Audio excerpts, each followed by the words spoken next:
Hey guys, ggDoA back with another couple cards from Hearthstone Whispers of the Old Gods, and today we've got two of them, which is really cool. We've got a neutral minion called Infested Tauren, and we've got a Priest Legendary card that you can see on the screen right now. Of course, Herald Volazj? I think I'm saying that right, I don't know. I remember him being a boss, I believe it was in Burning Crusade, I want to say. He was a boss of one of the instances there. But I could be wrong, it might have been Wrath of the Lich King. It's been a long time, but either way, he's a WoW boss, now he's a Hearthstone card. But let's talk about the neutral minion first, Infested Tauren. So, obviously 4 mana for a 2/3, it's got Taunt, and the Death Rattle says, summon a 2/2 slime. So, immediately we'll want to start making comparisons to existing cards, right? To kind of theorize how this guy might fit into decks. Now, I think the one that can maybe be... Well, there's two cards really in my mind that you could compare this the closest to. One, I think the one that a lot of people are going to jump at immediately is Sludge Belcher, since it's a taunt that summons a slime when it dies. But it's pretty different from Sludge Belcher. It does cost 1 less mana, of course, but it's less powerful, 1 less power, 2 less health, and the minion that it summons when it dies, the Death Rattle minion, doesn't have taunt as well. So it's not going to quite fill that same spot, that same sort of niche that Sludge Belcher filled, because the thing about Sludge Belcher was that it was a big body for the it was a good body for the cost, or rather it cost 5, yeah, it was a good body for the cost, and the slime that brought out had taunt, so you had that extra kind of annoying taunt to get through, and you and I both know that that little slime, that 1/2 slime, really made the difference between winning and losing in a lot of games, both competitively and I'm sure when you're on the ladder as well. I know it made a big difference for me, so I don't think this guy really fills in that category at all, so I think we kind of pass that off. The card that I'm thinking more of when I look at this card is 2 cards, actually, Piloted Shredder and Harvest Golem. Now, Piloted Shredder was a 4/3 for 4, obviously the stats are better, and you didn't really know what you were going to get, so you could get the Novice Engineer for 1/1, or you could get a Totem Golem for 3/4, you just didn't know what you were going to get. This guy, you know exactly what you're going to get, and it's kind of right in the middle. It's that 2/2 sort of neutral ground. You don't have as much punch early on, but you know you're going to get that 2/2. The interesting thing to think about is the difference between this card and the Harvest Golem, in that the Harvest Golem costs 1 less for the same initial stats, that 2/3 body, and the minion that the Harvest Golem summons, the Damage Golem, is a 2/1 instead of a 2/2, so 2/1s obviously can be cleared much easier by a lot of spells, by a lot of smaller minions, so the 2/2 is a little bit stickier, and I'm of the opinion that with the 2/2 body coming out of this, and the fact that the 2/3 has taunt when you summon it, that the 4 mana cost is justified. It seems a little bit expensive, and even when I say that, I'm like, it's a little bit expensive, and my feeling kind of tells me that this card, depending on the other stuff in the sets, depending on, again, you know, what gets changed in Classic, may not see a ton of use initially. I think it's good value for the mana, but I feel like people are going to be a little bit hesitant to try it early on.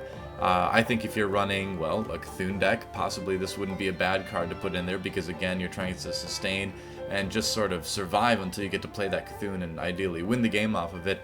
So could see some play in that, could see some play in maybe some other, you know, control decks or something like that.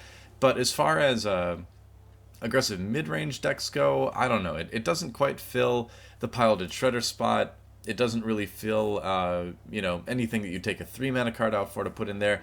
It doesn't really fill the Sludge Belcher spot. So this card is in kind of a weird spot where I don't necessarily think it's bad, but I have a little bit of trouble trying to figure out exactly where I would put it in a lot of decks. But again, you know, as more cards are revealed, as we find out more changes that are coming with Standard, maybe that will become more clear. I think it could be a good card, but we'll kind of hold off and we'll wait and see what there is for it to work with.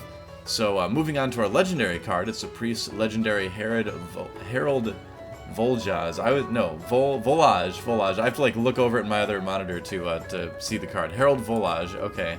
So again, I think this was a boss in either BC or Wrath of the Lich King, one of the two. I remember this guy, but I don't remember exactly where he was from. I'm pretty sure it was actually Wrath of the Lich King. Yes, I'm 95% sure that all of the WoW nerds out there that are way more into it than me are going to hate me for not knowing. But anyway, let's move on to the Hearthstone cards. 6 mana for a 5/5 Battlecry. Summon a 1/1 copy of each of your other minions. So This is interesting. It's a really interesting card to think about, because obviously you want to summon it when you have more minions to copy, but you can't. You also want to summon it where you're going to get the most minions out of it. So, like, 2 or 3 minions on the board already are going to be what you want to put this guy out on, because if you've got 3 minions out, you play this guy, you're going to fill up your board. You're going to have 7 minions in total. You're going to have the 1/1 copies, you're going to have your original minions, and you're going to have Herald Volazj. Now, a 5/5 for 6, very standard. We've got Emperor Thauren, we've got Sylvanas. It's a pretty normal power for the mana cost when you attach like a good battle cry to it too. And just the ways that this guy is going to be used and abused, just like, it makes me really, really interested to see what people are going to come up with this, because this is the type of card that you could find you can produce some pretty broken stuff with, I think. Again, it's really going to depend on what's available to use in Standard, not only in the Whispers of the Old Gods expansion, but also what's going to be changed in Standard, but, or a Classic rather. But this is the type of card, like, going through, you know, my years of Magic the Gathering, when you see a card like this, you're like, alright, somebody's going to break this card. And, you know, my video here isn't about theory crafting all those particulars, but I'm pretty sure this is going to be a very strong priest card, and I'm pretty sure a lot of people are going to try to work this into a deck, and perhaps even make it, you know, a core component of some decks, you know, make it combo based. At 6 mana, you can certainly combo it with other things, so yeah, I'm sure it's going to see some use. It's a very interesting card in that it sort of makes you think about the game in a different way. And I don't know what it is about these 6 mana 5/5s, but for some reason the team on Hearthstone seems to have decided that 6 mana for 5/5 is the minion that you put the really ridiculous battle cries on. So I guess that's more to look forward to in the future with that. But really, really cool card. I think it's going to have a pretty profound effect. I'm not saying it's the next Dr. Boom, because of course it's not neutral, it's only a priest minion. But I think, I've got a feeling priests are going to find some pretty cool stuff to do with this. My initial impression strikes me as what could become a very good, maybe even broken card. So we'll see. We'll see if I'm right or wrong. Comment on the video. Let me know what you think about the cards. Follow me on Twitter as well, at ggDoA. Follow my YouTube channel. Going to be a lot more content coming. Going to be putting out some Overwatch videos as well as time goes on. Thanks for watching, and I'll see you guys on the next video.